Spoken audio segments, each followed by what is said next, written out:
Hello, and thank you for joining today's webinar, Beyond the Bucket List, Designing a Meaningful and Fulfilling Retirement.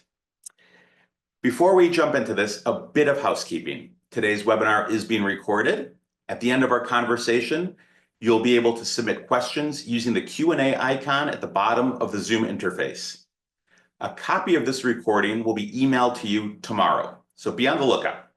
Without further ado, let's jump into this. Travel and retirement.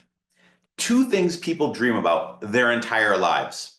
But what happens when the dream doesn't meets reality? Today, we're going to dive into some of the hidden struggles of retirement and how to design a future that feels exciting, meaningful, and aligned with who you are today and not who you used to be.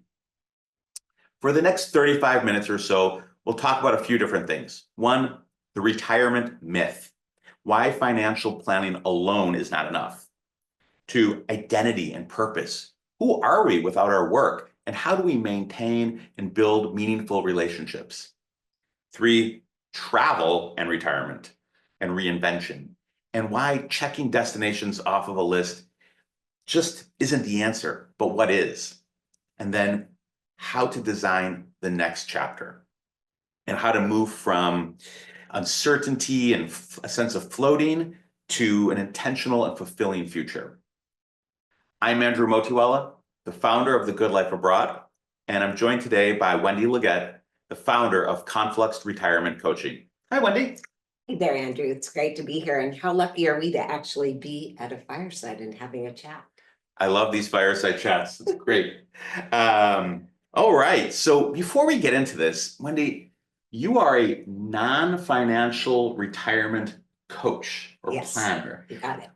I've heard of retirement planners that are all about the financial aspect. Sure. What is a non-financial retirement, and why is it becoming so popular?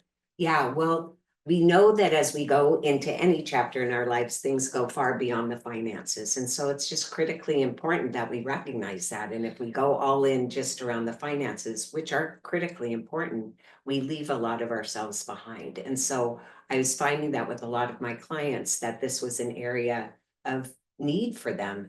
There's a lot of struggle. There's a lot of questions when we come into retirement, and understandably, it's a new horizon for us. So that's the work that I do then, is really helping people with that smooth transition from career to retirement and making sure that we're not losing time, that we're not staying in that place of stuck or confusion, or for some even kind of despair. And so that's what a non-financial retirement like planner does. Yeah. Yeah. And how about for yourself?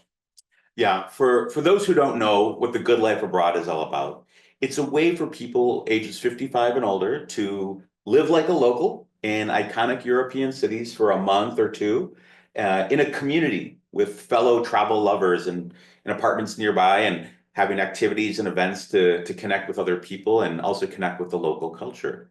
Love that. Yeah. That's wonderful. So just curious, why did you get into this? Why did you start Conflux Retirement Coaching?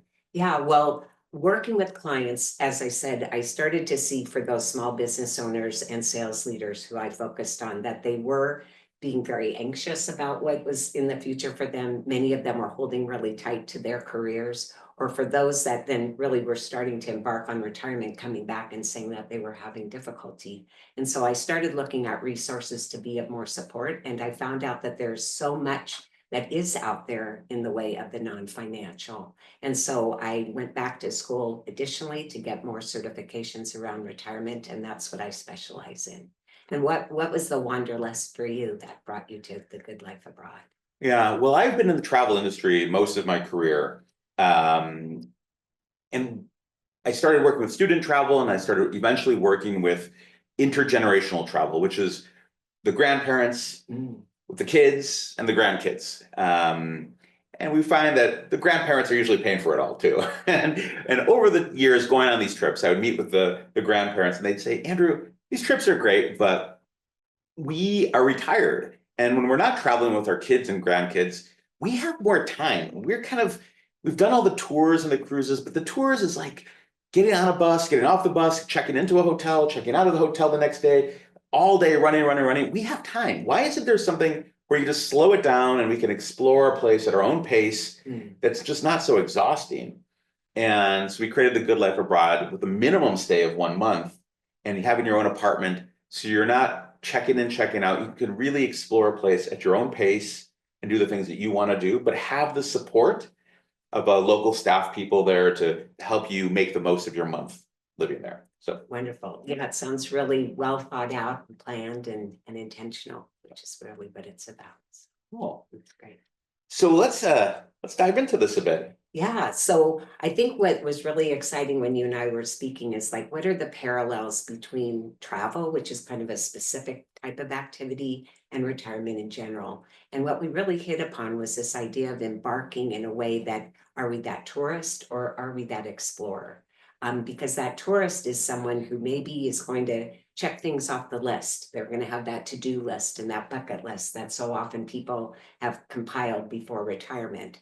And they're maybe going to be doing things that they should do in retirement, that either society or others that have gone that path have done. And so they're kind of doing the things that they think they're supposed to as a retiree. So that's what a tourist might do, is kind of staying on the sidelines, not really taking charge. Whereas that explorer, Andrew, is somebody who maybe digs a bit deeper and really looks at not just what I'm going to be doing, but the impact it's going to have on me, the feelings that I'm going to have, the takeaways that I'm going to gain. And so really differentiating as we move into retirement or we choose those travels abroad is, are we going to be that tourist? I'm kind of standing on the sidelines and following somebody else's path, or are we going to be that explorer and charting our own course? So it seems like one of the key differences there is intentionality. Is it the default setting, or are you setting an intention for your own travel or your own retirement? And I think in the Good Life Abroad, the intentionality is sort of baked into it, in that one, it's a community experience, what we're offering. And so part of it is we're offering the opportunity to make friendships and relationships and acquaintances with people who also love travel. And then also, because we're not a tour, there's no program we're just kind of going through. The first question we ask everyone is, what do you want to get out of this month? And it's up to you to set an intention, and then our staff will help you accomplish that intention. So it's sort of the pillars that the program is based on, is you kind of have to come to us with something you want to get out of this experience, because we're not going to just go activity after activity all day long. Yeah. And you've shared with me some of the pillars. You've shared that also that mental stimulation is so important, and also the physical attributes that are needed to be making the most of that trip. And all of those are really foundational to retirement life planning as well. Looking at our mental and emotional health and looking at those connections that you shared about, and really making sure that we have that health span to match this increasing lifespan. I dig even deeper with clients. I shared with you all about this idea of the transition from career to retirement. And it's important that we navigate that and we recognize that we're changing roles, which is external to us, but internally things are changing too. And so we start to look at, who am I going to be in this next chapter? Who am I going to be without my work? So we look at also that transition, a smooth and satisfying one. We look at what feels purposeful. Because we know that purpose oftentimes is baked into our work. And when we leave work, then we can feel, again, like we're kind of floundering, or that we don't really have a place in the world. So feeling purposeful. And then I also really look at, with people, that pro-aging positive mindset. So often as we age, we can start to look at things from that half full rather than that half empty rather than that half full glass. And that's not what we want, and it's not necessary as we move forward in life. So the pillars that you share and those that I add to it, I think make for this really well-rounded view of moving into retirement. Yeah, that's great. That's great. Yeah, I think retirement could definitely be one of the most exciting chapters in one's life. I mean, people say it's the best years of your life, but the reality can be more complicated. And so what's the biggest myth that people believe about retirement, and what's the truth? Yeah, well, the biggest myth is really this idea that if you have your financial house in order, everything will fall into place. And we know that if we've gone through different milestones in our lives, that yes, finances are important. Let's say you're going to buy a house and move from being a renter to a homeowner. Yes, you needed to be able to afford that house. But at the same time, you also wanted to look out the neighborhood and the layout and how it felt to you when you walked in that door. It's nothing different than when we move into retirement, is really recognizing, beyond the finances, what's important to us. I think that the biggest myth then is that people think that if you have your financial house in order, everything else will fall into place. But yet the reality is that 1 in 3 struggle in retirement. And I think that comes as kind of a shock to people, because if you think, Andrew, about the people that have retired in your life and you say, how's retirement going? Usually they say, but that it's going great. That's great. Yeah. And if they were to say, wow, I'm struggling, the answer would be, wow. But you're retired. Yeah, you're so lucky. You're So- not working. How tough can it be? And so I think that that's the piece that people don't recognize, is that there are these difficult or confusing emotions. A lot of clients come to me saying that they feel lost, or they feel like they're going to fail at retirement, or they're already retired and they're feeling stuck, or like things are the same old, same old. So all of those things are really important to recognize. It reminds me of a friend of mine who was always very diligent. He's a few years older than me, so he's in retirement, but he was always very diligent about putting money away for retirement. And, he had the financial planner, and this guy loved fishing like nobody else. And he said, when I retire, I'm going to fish every day. I'm done. I don't like my job. I just can't wait to be done with it. But I'm, getting good money and I'm putting away for retirement. And so his focus was completely on the financial aspect. And he kind of thought, well, the fishing, I love it. He retires and he goes fishing and he goes fishing. And after a month of going fishing every day, he realizes, like, I can't do this for the rest of my life. Yes. It's like he had thought through the financial aspect so well, Yeah. but he hadn't gone very deep in terms of the rest of it. And quickly realized that the one passion became not fulfilling enough, right? Yes. And so I think that's like, no one prepares you for that other aspect of your retirement, and fishing alone isn't going to cut it necessarily. Yeah. Well, I think that idea, that vision, and really being mindful and planful and stepping into what could this look like for me. And so for people who like the idea that I'm going to fish, or I'm going to travel, or I'm going to golf, start to take those little steps beforehand and start to see, if we fish once a week, does that start to scratch the itch? And then we can start to see, well, what else is there? But also with that fishing, for example, what was gratifying about it for him? Was it the spaciousness? Was it the quiet? Was it the catching the fish? And so then those are transferable feelings that we can look at. Well, what else in our life can give us that same kind of good feeling as well? So what do you think is missing in traditional retirement planning? Besides, there's a financial aspect, but what part is missing then? I think so often people really focus on the doing. Again, people talk about, oh, I've got this to-do list and that's going to last me a year as I clean out closets and I paint this and I do gardening and et cetera, et cetera. Or the bucket list, and I'm going to go off and I'm going to make sure that this gets done and this gets done. A lot of the doing, and what gets left behind is the purpose behind it, the feelings that we get, the meaning behind it. And so we can fill up that dance card, but that can start to, like the fishing, start to feel like same old, same old. It can start to feel like it's Groundhog's Day. And I have a lot of clients that say, wow, is this all there is for me? That I was looking so forward to this, but now every day kind of is feeling the same. And so it's important then that we shift from that doing, shift from being that tourist to being that explorer, and really thinking behind the scenes a bit deeper about, well, what is it about this fishing that I enjoy? What is it about taking care of the grandkids? What is it about the idea of starting a business? Dig a little bit deeper instead of just the doing. Yeah. So yeah, I think what you're saying, the takeaway is, it's a bit of a paradigm shift from the what I'm doing to the why I'm doing it. Yes. Yeah. That feeling around purpose again, feeling purposeful.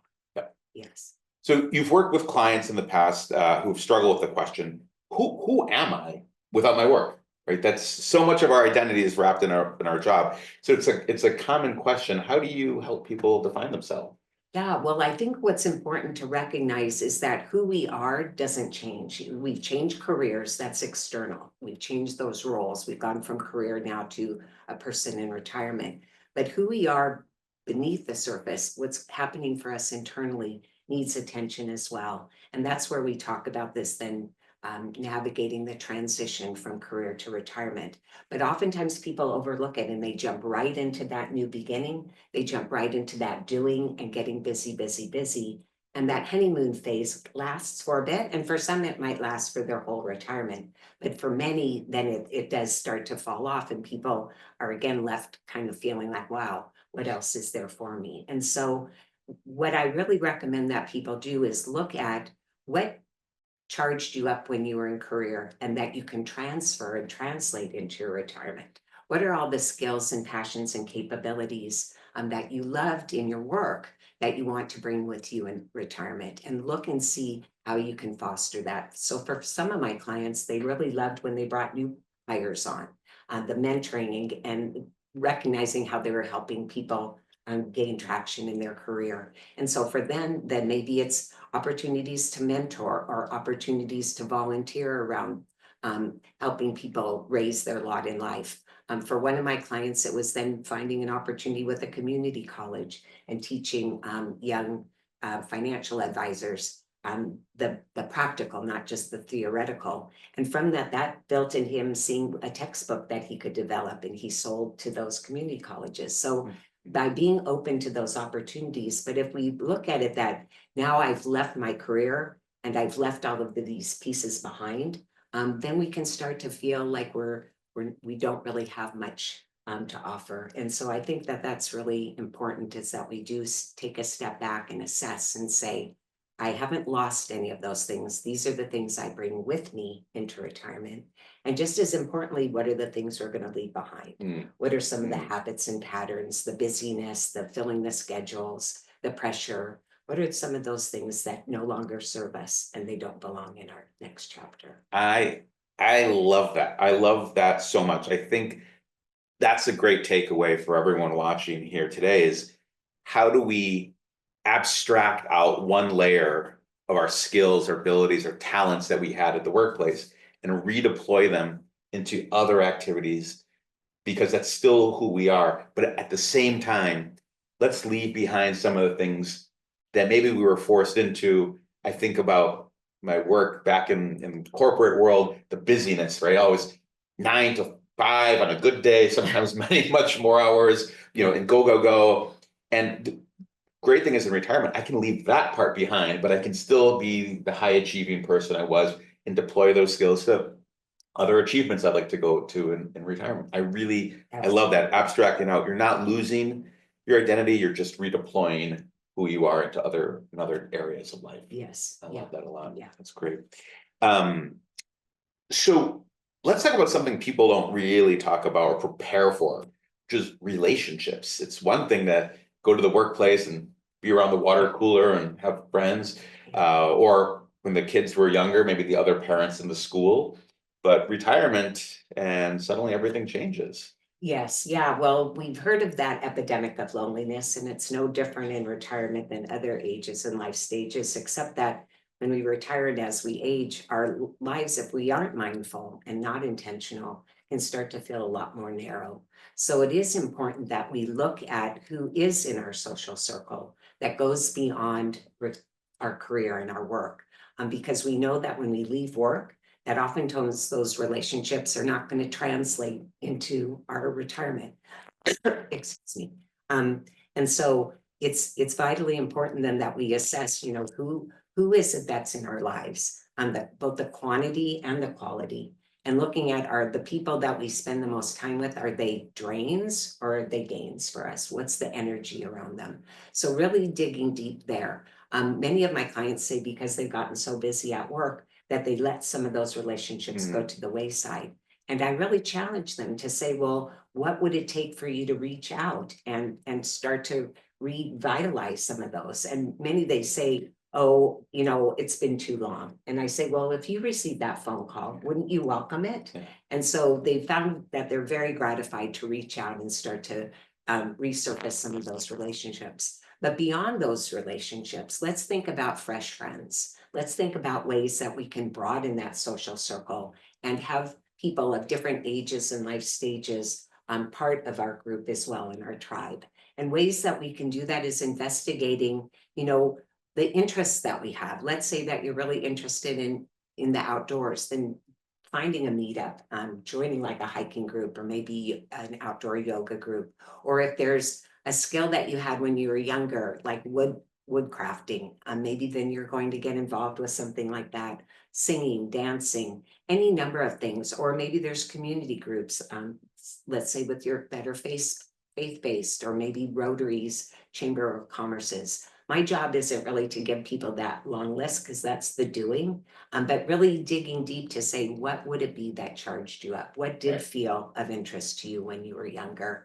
And let's see how we can step into that. So kind of rekindling those innermost passions and then forming a community around that. And I think Yes. that's why people really love the Good Life Abroad, because right, the friends from work, okay, the thing you had in common was work. But when work is gone, like, who really cares at that point? Good Well, riddance. hopefully you don't have to care. Yeah, Right? hopefully you don't have to care. But with the Good Life Abroad, you have this community of people, and the one thing that they share in common is that they really love travel. I mean, to choose to go on a trip where you're going to live somewhere for a month in one city, it means you love cultural immersion. So imagine living in Florence, Italy. You really got to want to be into Florentine culture and Italian culture, and so does everyone else. And so there's a shared passion. And for our folks, travel is something very near and dear to their heart. This is a core value for them. And I think travel and cultural immersion and appreciation of other cultures, all of it's kind of tied up together. And so to meet other people in sort of an intentional community, it's a way to make fresh friendships in a very easy and organic way. Beautiful. I think that's one of the reasons. So just so people understand what I'm talking, let me paint a little picture. So imagine, we have a group of 15 people. We're in Florence. You have an apartment down this block. I'm over here, and we get together for happy hours, like a cooking class or a lunch, and we get to hang out. But at the same time, we have a lot of independent time to go off and explore. And you might like art, and I like architecture. But we get together at lunch and share what we've been up to, and it's a nice way to have repeated interactions that build friendship over time. And what we find is by the end of a month, people are really good, close friends that stay in touch and maybe go do another Good Life Abroad trip later on. And it's really a beautiful thing to see, but it's because they've rekindled this deep value and passion for travel, and now they've met other people who feel the same way. So I love that. I mean, that just sounds you've just painted such a beautiful picture. And it feels to me too that when people come back from that kind of experience, there's so much that then they can apply to their life in retirement, that opportunity to really expand their social circle, or that opportunity to step into some of the unknown and get a little uncomfortable, which we know always brings growth and opportunity for us. And also just recognizing that they are passionate about certain things. So how can they pursue that when they're back at home? right. So it just feels so expansive. And like you said, so intentional to open up our vistas. Yeah. So travel is at the top of almost every retiree's bucket list. Why do you think that is? I think it captures our imagination. I think that it really gets a lot deeper at that motivation, that emotional connection with something bigger than ourselves. And I think that for many, it can bring on those ideas of freedom that are so synonymous with retirement. I think that idea of self-discovery, maybe even for some escapism. But the key there is to allow ourselves to really immerse ourselves in it, become that explorer, and really take advantage of the opportunity, as opposed to the tourist who can oftentimes just check things off. When I've spoken with clients about making the most of their travels and really opening their minds to what all is available to them, and the gratitude that they have around that trip, and recognizing and visualizing what's possible, so often they come back and they say that it was such a much more broader experience, a deeper experience than they'd had in the past, because they're taking it all in. They're being present.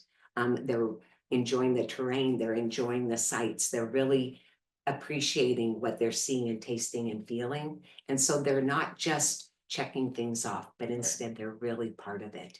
And so that's something that I believe that your program really, that's baked into it. Yeah. It's something that I really want to bring to everyone's attention, is that everything that we do, let's just take it that little bit deeper when it's appropriate. Some things we can phone in, and that's all great too. Yeah. But when it comes to retirement and 20 or 30 or more years of your life, we don't want to have that be the habit and the pattern and the go-to.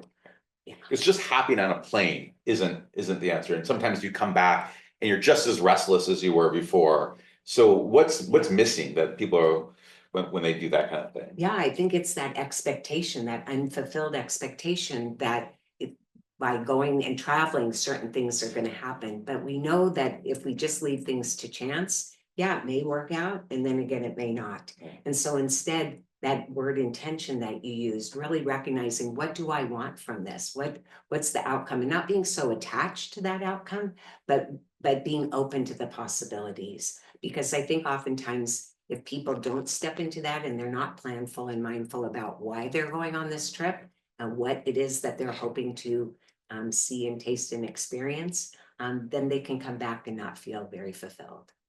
So that for people who want to travel with intention, that mindset shift is what exactly? Yeah, I mean, it really is looking at that half full glass and really drinking from it, and taking it all in, as opposed to just going through the motions. And I think that so often we leave work and we've been on this busy type of track, that we can carry that over into retirement, and we don't step back and really assess and say, what do I want from this? But we have that opportunity to take that reflection time and say, okay, I'm choosing to go on this trip, or I'm choosing to do these things. What's behind that? What will feel gratifying and meaningful and purposeful to me about it? And travel, I mean, I'm slightly biased, but I just think it's such a great tool for growth if you have the intention. I mean, this is why universities have study abroad programs. It's much more powerful to learn art history standing in Florence, Italy, at the cathedrals than in a classroom at your university. Sure. I mean, Yes. travel accelerates. It's a fuel for growth. It's really an accelerant. And so whatever you put your mind to, if you combine it with travel, it can go that much further. And one of the things I love about it too, it goes back to the point on identity, is I am who I am here in California, but when you pluck me out of that cultural context and you drop me somewhere else, what's the same and what's different? And that which is the same is who I truly am, regardless of my cultural context. And I find that that's always a impetus for personal growth and reflection, right? Maybe here I'm golfing all the time or playing tennis all the time. Does that mean I'm just a golfer or a tennis player? Of course not. I'm suddenly in Barcelona, and I'm maybe not golfing or playing tennis, but who am I? And I think that's always a very interesting thing that comes with travel, right? It's a bit of a mirror to look back and see, who are you really? Yeah, and I wonder too, if because we're out of our usual, we change the scene. And so then we are more of that explorer, and we're more open to seeing what else is possible and tuning in, like you said, to that deeper spot of who we really are, because we're not just on autopilot, or we're not following our usual routine. It kind of shakes things up a little bit if we allow it to. Yeah. Travel. I think that's one of the reasons people love retirement, is the opportunity to travel, but it's a wasted opportunity if you don't really put a little bit of reflection and intention behind it. Yeah, well, and same with retirement in general. If we don't put some reflection and intention behind it, that's a wasted opportunity as well. So for someone who's feeling stuck in retirement and not sure of the next move, the next step, what would be the first step for them in designing something that feels exciting and meaningful? Well, for those that are already retired, what I really recommend is that you do kind of a little audit. And I'm not trying to put you back into your work mode, but it is that idea of that intentionality. And so step back and look maybe at your calendar for the last month and really recognize, how have you been spending your time? What have you been doing? Who have you been doing it with? how did you feel about all of those things? Because so often we do fill up that dance card and we don't step back and assess, is this how I want to be spending my time? And if we don't do that, then it's no wonder that people start to feel burnt out, or they start to feel same old, same old. I've had clients come to me in retirement and say, I'm busier than I was when I was working. And they feel like, well, then I might as well go back to work and get paid if I'm going to be this stressed out or feeling so busy. And so we really then step back and look at, well, how are you spending your time? And does it feel meaningful? Does it feel gratifying? And again, reading a book can feel meaningful. Helping a neighbor can feel meaningful. We don't have to be doing these big, important things, although those are important also.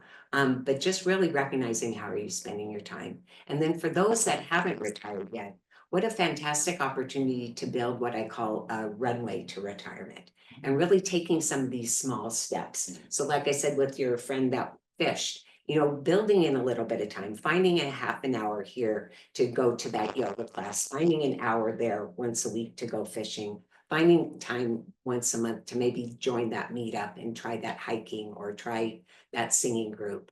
But building those small steps so that when we're not one day in career and the next day we're not in career, one day we're in, the next day we're out. We want to have this smooth transition. And the way to do that is to build this roadmap and build this runway. And that's what I do with clients. In a very short time, we're able to map out that process, that template that we have for so many other junctures in our lives. But now we're able to see, how can we move into retirement in a way that also feels very connected and meaningful. I love that. I love that part about reflecting, like, what brings me joy and how do I double down on that? And what kind of just drains my energy and how do I eliminate more of that? And I think that's a great exercise to go through. I think so. I think sometimes we don't take advantage of the time abundance that we have in retirement. But then if we don't, we're not really recognizing that, yes, we have this time, but that time isn't promised to us. We're promised just today. And so let's make sure that we're prioritizing how we're spending that time, who we're spending it with, what we're doing, and how it feels to us. If you could give people one takeaway about retirement and travel, what would that be? I call it being the CEO of you when I talk about being in retirement, really being that leader of your life. I'm taking this opportunity. This can be a big departure from when you were working to now in retirement, but you're the one to map that course. You're the one to take ownership, make some of those decisions, and then live into those decisions and be accountable. But if we live someone else's life, or we follow what we think society or others say you should be doing in retirement, then we're really missing that opportunity. So that's what I want to impart, is be the CEO of you. I love that. That's so empowering. And I think if people take away nothing else from today's conversation, it's that you have the power. You have the power to make retirement what you want, but it just takes a little bit of reflection. Is that it? It does. It does. It does. And anything that's important in life deserves an investment of our time and our attention. And I think that's the beauty of the Good Life Abroad, not to go back to travel, but the Good Life Abroad is sort of a canvas for your intentions. I mean, we're not a tour, it's just a month with some support in another country, but it's sort of a blank canvas, and we provide a scaffolding of support. And the first thing that we ask people is, what do you want to get out of this month? And then we have our staff there whose whole job it is to help you achieve your objective of what you want to get. So if you want to study a language, or if you want to volunteer, or if you want to learn to cook the local cuisine, our staff can help you achieve that. But it starts with having an objective and an intention, and then you can paint your own canvas. So what does your month look like in Lisbon, Portugal? It might look very different from my month in Lisbon, Portugal, but we'll have a lot of fun painting. Yeah, exactly. And there's a great one of our early clients, Tom. He's a perfect example of this. So he is a lawyer, had a law firm. I'm sure he's just very immersed in his work. And then he retired, and he went back to rekindle his passion for art. And he took an art history class at the local community college on Renaissance art. And then he came to Florence with us, and every day he would go off and look at art. He went to our staff there and said, look, I'm really into art. And they gave him all the behind the scenes tips and tours and insider, information to really dive in. And he had the most phenomenal experience. And he said to me, Andrew, like, this was the greatest thing because I have had this passion. I was intentional. I took this class, and here I am experiencing in person some of the greatest masterpieces in the world. And I just thought, wow, like that guy is doing it right. Yeah. Right. This very clear plan for how to live out his passion for art. Yeah. I mean, just the energy of you sharing that story and what I think that gentleman got from that experience, that's what it's all about. So often people look at retirement as a time of going kind of, downward slope, and that we're aging and we're lost and we don't have as much in store for us. But yet this client and the opportunities you give and the opportunities we all have is that this can be a time of growth and rejuvenation and expansion.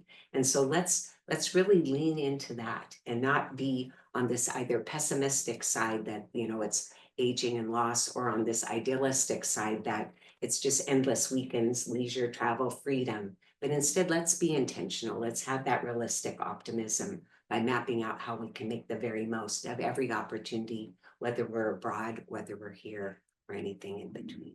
Absolutely. Absolutely. Well, this has been a really eye-opening conversation for me.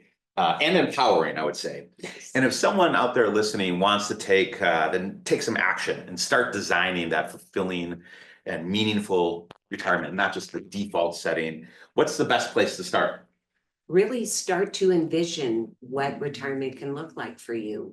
Define, what does retirement mean to me? And it's going to be different for all of us, but digging a bit deeper and taking some of that reflection time, mapping out what you want for yourself, what you envision, or if you're already in retirement, what changes you want to make.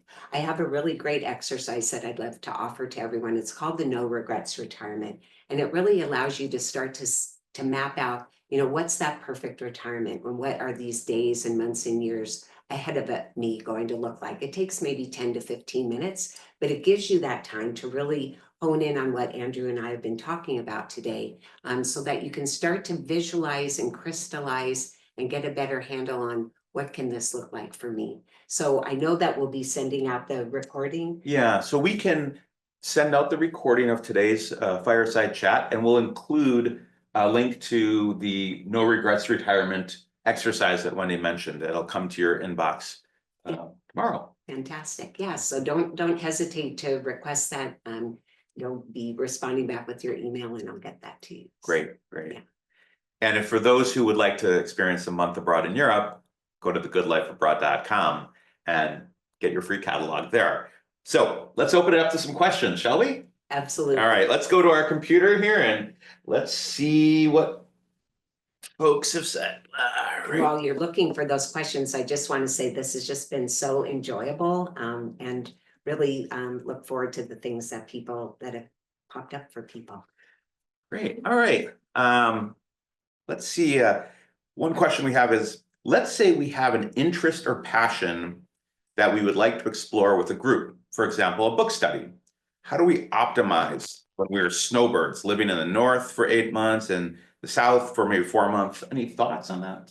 Well, I think we're so fortunate. I think sometimes people think we aren't any longer, but we're so fortunate to be able to connect remotely, via Zoom or other ways of doing that. And I know a lot of book clubs that are virtual. And so maybe it's a matter that you can be in person with people from one location to the next, or maybe it's a matter that you can with one of them do it virtually, or maybe you can have that hybrid kind of situation where it's both. So I think the key is if the book club is important to you, you'll find that pathway. And oftentimes I brainstorm with clients about what's possible, but that would be my thought.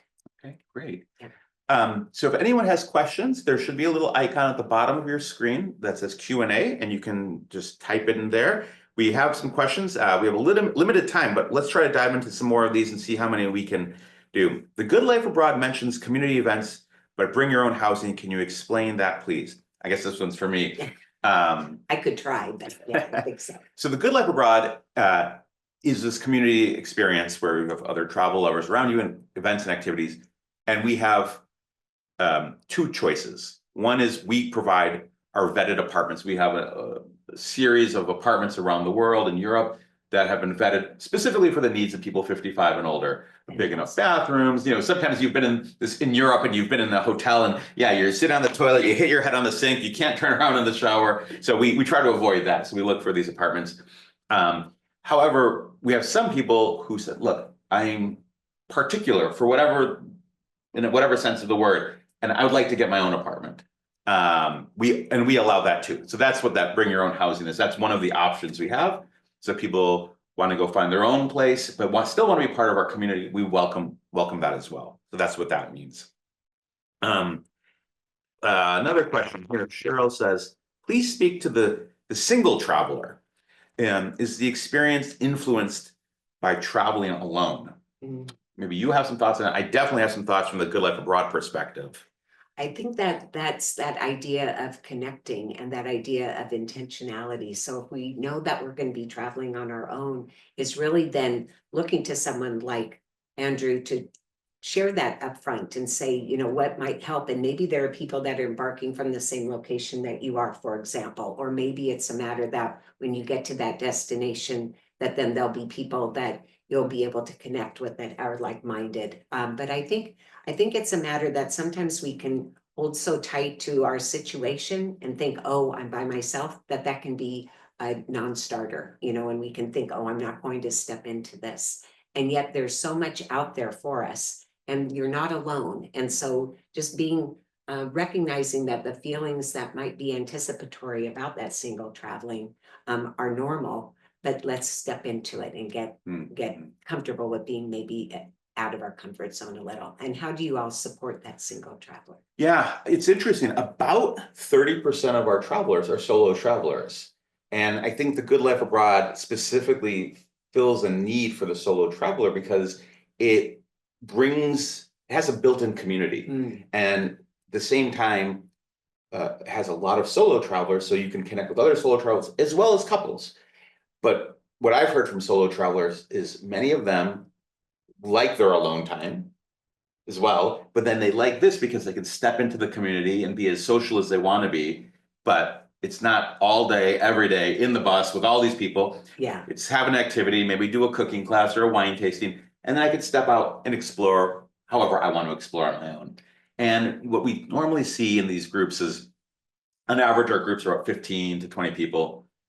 You're not going to be best friends with everyone, but you're going to find that handful of 5, 6, 7 people that you really click with. And then suddenly, oh, I've got some, hey, ladies, want to go out for dinner tonight? Or who wants to go away for the weekend and check out the neighboring town? And we find that community takes on a life of its own. It's really beautiful, and it fills a need, not just for solo travelers, but also for couples who are seeking community as well. Yeah, or maybe even for couples who want to kind of go on different paths and then come back together, which is such an important thing in retirement in general. But I just love that it's kind of like it's that blended model and that people are at choice, but being intentional about how they want to spend their time and with whom, and you make that very easy. And I think also because we say very upfront, this is a community-based experience, that everyone comes into it with that mindset. So even the couples are all about forming community and including everyone. And so you'll often find people saying, I'm hosting a potluck in my apartment today. Who wants to come? You know, and So it's really, it really is cool. Yeah, that's great. Let's see. Great tips. Thanks so much, both of you. Do you plan on exploring domestic options for traveling? I'll say for the Good Life Abroad perspective, at this time, we're focused on living abroad. It's part of the name. But at some point, it's not inconceivable that we would include programs to live in different parts of the United States seasonally, also in community with other folks. Let's see. All right, this one's a little longer, but let's try this. I retired in 2016 and I haven't looked back since. I'm quite fulfilled, so retirement and how to be retirement is not an issue for me. Stuck in retirement is not a concept for me. I want to travel, see the world, and I've already visited many countries. I've been a tourist, I've been an explorer. I think there's times for both. However, the reason I'm interested in the Good Life Abroad is the explorer part. I spoke to someone, this is pretty long. This person has a lot of thoughts here. I'd love to stay for a month, venture to the rest of Spain, and this hotel. Why do I have a place there? Okay, this is a little more involved of a question. Yeah. I'll say this, if there's some very specific questions about the Good Life Abroad, and there's some people here or some questions about catalogs and receiving this, or in this case, I encourage you, and we're also not going to get to all the questions today. Sure. Please send an email to our office, info@thegoodlifeabroad.com. Again, info @thegoodlifeabroad.com. And our team can reply to all of your questions, no matter how specific they are. We're happy to do that. Barbara asks, can you address health needs since they impact the ability to travel and live abroad? Does Good Life Abroad help with folks who are less mobile? I would two-part answer to that. One is we do provide $100,000 of medical insurance, and we have a network of English-speaking medical professionals in all the cities where we have the program. And we also provide $500,000 of evacuation insurance if, God forbid, anything happened. That said, we are not a tour, so we are not taking people in buses everywhere, and we are in Europe. And the whole point of the program is living like a local. So we do explain to people that unlike life in the United States, for most people, in Europe, people walk everywhere. They walk, they take public transportation. And so it is more of an independent experience to get from point A to point B. That said, there are certain cities that are more set up for that. And we do take into account things like having buildings in most cities where there's an elevator to help you get up to your apartment. Certain cities have elevators to take you into the subway, so they're a little more user-friendly. But our staff at the office can help guide you to the right city that'll be most accessible for you, depending on what your mobility needs are. Yeah, I mean, in talking with you, Andrew, it just feels as though the Good Life Abroad is this concierge kind of concept where it really is allowing each individual's needs to be met, and that there is that customization. So it's not just a one size fits all, but people can really determine what it is that they need, express that to you, and then see where the match is. Here's one. Please, either of you, share another aha moment when your client expressed how retiring or traveling with their core intentions in mind is just better.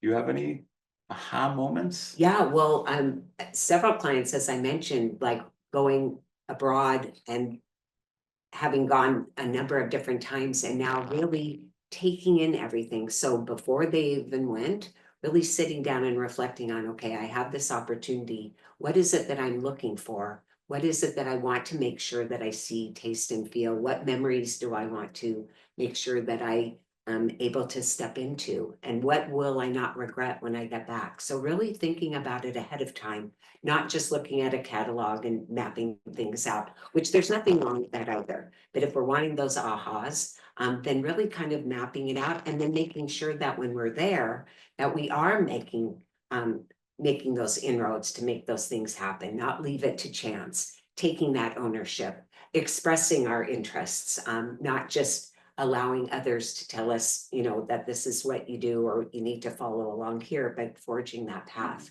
So those are the ahas, because when we're present, when we're really mapping things out and mindful about things, then we're in that moment and we're not thinking back to what we should have done before or what we're going to do ahead, but we're just really immersed in that experience. And those are some of the ahas. And I think to allowing ourselves to, like you said, soak in new cultures or new experiences or getting out of our comfort zone, that can become an aha too, because we can recognize, wow, I really am capable of doing these things. Or I thought that was out of my reach or that I was too old. I hear that so often, but I'm not.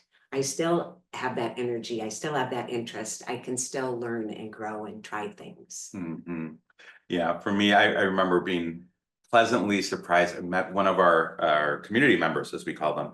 She's a retired educator, and she was in, I forgot which city at this time, but she started volunteering, doing English teaching at a local language school. And I said, oh, it's interesting. Why are you volunteering? I mean, this is your vacation. This is your month in Europe. Yeah. And she said, I don't know. It's very selfish for me. Mm-hmm. I'm an educator. I know how to teach. But what I really love is cultural immersion and connecting with people. And what I find is that if you teach, especially older students and maybe working professionals or the university level, you form a friendship. And then suddenly I'm invited to the party, or hey, you want to go for a walk after class? And I'm learning to see a country or a city through the eyes of his local people. And I thought, wow, that was really smart. That's really brilliant. Yeah. Yeah. I love that. And you know what it brings up too, that we didn't touch upon is values, and that when we really tap into what's important to us, what's meaningful, what feels at our very soul, what lights us up, that then can translate into having those aha moments and those feelings that, wow, that was really gratifying because we're so connected with what's meaningful to us. Yeah. Beautiful. Some quick ones. We just have a few more minutes. Typical age range of Good Life Abroad participants, we're 55 plus. The average age is 68.5, and it's a bit of a curve from there. I think the one thing that they all have in common is that they're physically active, because this is an independent experience, as I mentioned, and you're in Europe, so walking long distances is not a problem. And people, I think, even more importantly, are people who really deeply appreciate cultural immersion in different cultures. All of your examples, learning to cook, language, are great, but it's in the city that you're staying in. Can you see the rest of the country? Yes, I'd say about half of our people go travel around the neighboring part of the country. We don't have activities every day. We don't have any activities on Friday, Saturday, Sunday, or Monday. So many people will be based in one city with us and then take weekend trips to different parts. So maybe you're in Fantastic. yeah, you're in Sicily, Palermo, and you want to go to other parts of the island, to Taormina. If you're in Florence, you go to Venice, etc. The world is your oyster, and Europe is so small and it has such a great rail connection. It's very easy to get all over the place. Love that. Does Good Life Abroad have separate Q&A sessions focused on those wanting to travel? Yes, we have. If you go to our website, thegoodlifeabroad.com/webinars, you'll see we have general webinars where we'll answer all the questions about the Good Life Abroad in great depth. And then we have city spotlights where we'll spotlight one city and we'll have our staff from that city on that webinar so you can ask very specific questions. I believe in the coming weeks, we have our community manager from Sardinia, Italy, will be on. If you'd like to learn about Sardinia, and then a couple weeks after that, I'll be doing a general webinar where I will be joined with a couple of our alumni who will share their own personal experiences. So be sure to check out our webinars page. Again, it's thegoodlifeabroad.com/webinars for more information. Do apartments have balconies? Some do, some don't. We'll follow up with our office. If you send an email, the info at thegoodlifeabroad.com, our team can help you identify opportunities for balconies. Volunteer opportunities. Yes, these are things our community managers can help you make the most of your month. Whatever that looks like, it starts with you setting your intention of what you want to do. And let's see, there's other very program specific questions. Is Greece on our list? Okay, we're not going to be able to get to all of these, and we're about up at time. So I want to, again, stop and thank you, Wendy, so much for being here. I want to thank all of you for joining in, and a reminder that you'll be getting an email with this recording, as well as Wendy's reflection exercise on a no regrets retirement. That'll be sent to you tomorrow by email. And again, any parting thoughts? I think it's just fantastic that you've offered this. I think that all of you that are listening, you're telling us that you want more, that you're excited about these years ahead, and we want to make the most of them. So just a pleasure to get to talk with you. And I hope if I can be of support that you won't hesitate to reach out. Thanks again. Thank you all. Again, if we didn't get to your question today, feel free to contact our office and we'd love to answer all of your questions. Thank you. Thanks, everyone. Goodbye.